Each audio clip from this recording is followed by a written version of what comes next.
madasha wada tashiga ee toosida qaranka Soomaaliland ayaa mar labaad tilmaamtay in shirweynihii talada qaran ay ku baaqeen inay qabanayaan madasha wada tashiga ee toosida qaranka Soomaaliland ay socoto qabanqaabadeedii isla markaana dhawaan uu shirweynahaas u qabsoomi doono iyagoona sheegay in shirweynahaas uu yahay mid isaga lagu badbaadinayo difaaca qarannimada Soomaaliland gudoomiyaha madasha wada tashiga ee toosida qaranka Soomaaliland Mujaahid Xasan Guure Jaamac arrimahaasi ka hadlaya ayaa waxa uu yiri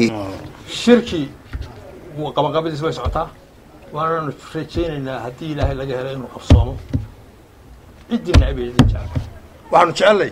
inay noqdo shir aan turxaani ka dhalanin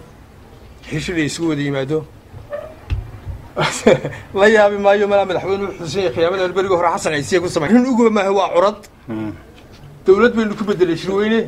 shirweynaha lagu bedelayaa soo diyaar garow ama qori soo qaado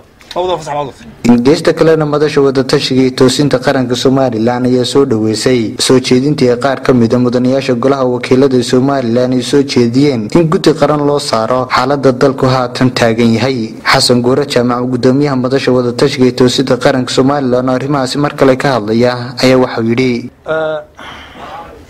waxaan hambalyeeyaa golaha wakiilada maalinta waxaan arkay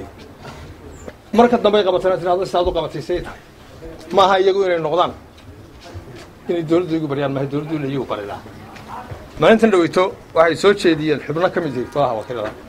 waan taageeraynaa magaca golaha ku taageeraynaa inay ilaahdeen wixii hala saaro guddi hala saaro qaran halo